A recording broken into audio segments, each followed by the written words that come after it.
Alors, bon dimanche à toi. Eh oui, un autre dimanche. Cette semaine, ça a été difficile de savoir de quoi je te parlerai parce que il se passe tellement plein de choses. Il y a tellement de combats extérieurs et intérieurs qui fait rage et, et parfois on est obligé d'aller dans la présence du Seigneur pour se calmer et pour voir la situation avec ses yeux à lui. Et là, je me disais lequel je vais parler cette semaine, qu'est-ce que je vais faire?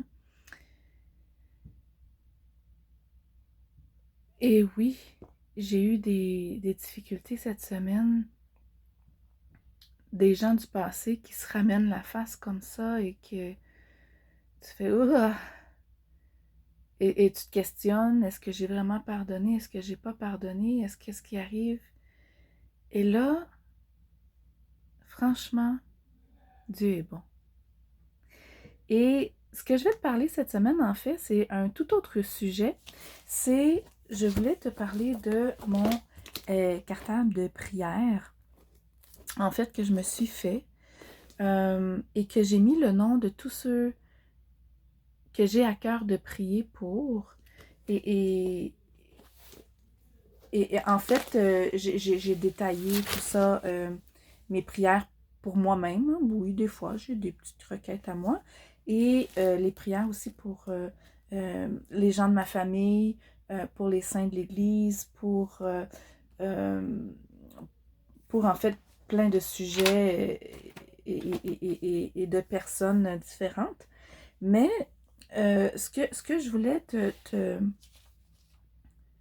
partager quand j'ai commencé à le feuilleter, parce que je sentais vraiment que c'est de ça qu'il fallait parler cette semaine.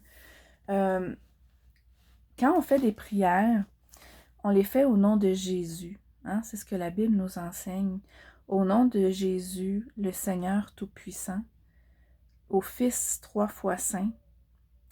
On fait aussi des prières au Saint-Esprit, véritable consolateur, conseiller. Euh,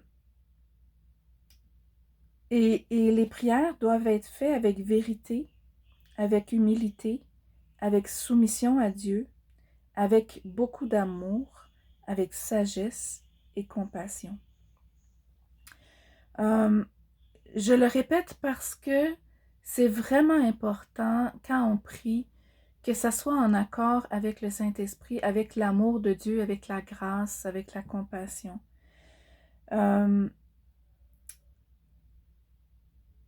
Et c'est aussi important de venir avec action de grâce. J'ai noté ici dans ma page couverture que j'énumère tous les motifs que j'ai de te louer. Je crie ma joie de t'avoir comme sauveur. Oui, Jésus, c'est mon sauveur. Je sais que c'est pas tout le monde qui croit ou qui accepte. Mais je vais te parler de mon témoignage que j'ai écrit le 19 mars 2021 parce que ça fait 19 ans que je suis née de nouveau. En 2021, 19 ans quand même. J'ai écrit exploité dès ma plus tendre enfance. Livré aux démons, abandonné à mon triste sort, qui pouvait donc me délivrer? Hein? Petite fille brisée qui pousse, vienne que pourra. Beaucoup de solitude dans mon enfance, beaucoup de... Oui. Alors, qui pouvait donc me délivrer? Jésus-Christ, le ressuscité. Voici celui qui est venu m'arracher à ma misère. Il m'a tendu la main, je l'ai saisi. Il m'a montré la voie vers le Père créateur, amour parfait, éternel Dieu. Mon époux, Jésus, m'a racheté et délivré. Mon amour est fort et tout-puissant. Mon Jésus est brave et plein de douceur et de compassion. Mon Jésus, il se laisse émouvoir facilement par le malheureux. Son humilité est impressionnante et sa fidélité sans fin. Je suis dans l'allégresse dans sa présence et il fait les délices de mon cœur, de mon âme. Oui, Seigneur Jésus, viens. À toi, je viens. C'est mon témoignage, c'est ma vie, c'est ce que j'aimerais que mes enfants se souviennent quand je ne serai plus de ce monde ou quand j'aimerais que tout le monde se souvienne que l'histoire de ma vie a été écrite avec le sang de Jésus. J'ai été rachetée à l'âge de 26 ans. J'avais été élevée tout croche par mes parents dans des...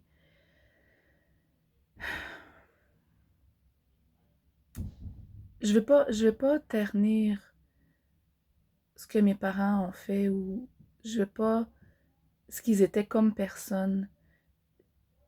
Je peux dire aujourd'hui que j'aime mon père, j'aime ma mère. Mais je dois avouer que la façon dont ils m'ont élevée, ça m'a rendu brisée, tout croche. Ça ne m'a pas donné de repères, ça ne m'a pas donné de bonnes valeurs, hein?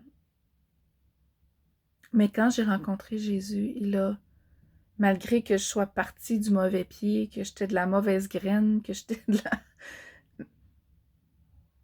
C'est lui qui m'a rattrapée, qui m'a lavée, qui m'a remis sur un droit chemin, son chemin à lui, sa présence à lui. C'est lui qui m'a entourée de ses bras. Et quand tout le monde m'avait abandonnée, quand tout le monde est... Hein, parce que quand on est malheureux, les gens vous fuient. Quand on est malheureux, on est plate. Hein? Alors les gens me fuyaient. Et c'est lui qui est resté. Lui qui était là, qui attendait. Et quand le silence s'est fait autour de moi, j'ai enfin pu entendre son frappement à la porte. Hein? Il cognait à la porte de mon cœur. Et j'ai finalement pu ouvrir. Mais ça a pris un silence autour de moi. Ça a pris que je sois complètement au fond du baril, puis que je contemple le suicide, je contemple... parce que la douleur était tellement grande. Mais quand il est venu avec sa tonne d'amour, sa tonne mon Dieu, de paix, de pardon, de libération, de délivrance, Wow! Il m'a montré vraiment, il m'a enseigné. Il m'a remis vraiment dans un sentier, un terrain de paix et de vie, vraiment de vie abondante, de joie. Et c'est ça que je veux que vous vous souveniez de moi. Si j'ai un témoignage de ma vie, si ma vie peut dire quelque chose, c'est que Jésus, tout simplement Jésus. Il n'y a personne qui s'est occupé de moi comme Jésus l'a fait. Il n'y a personne qui a été aussi grand, aussi merveilleux, aussi puissant, aussi brave, aussi fort que mon Jésus. S'il y a une chose que ma vie doit dire, c'est Jésus.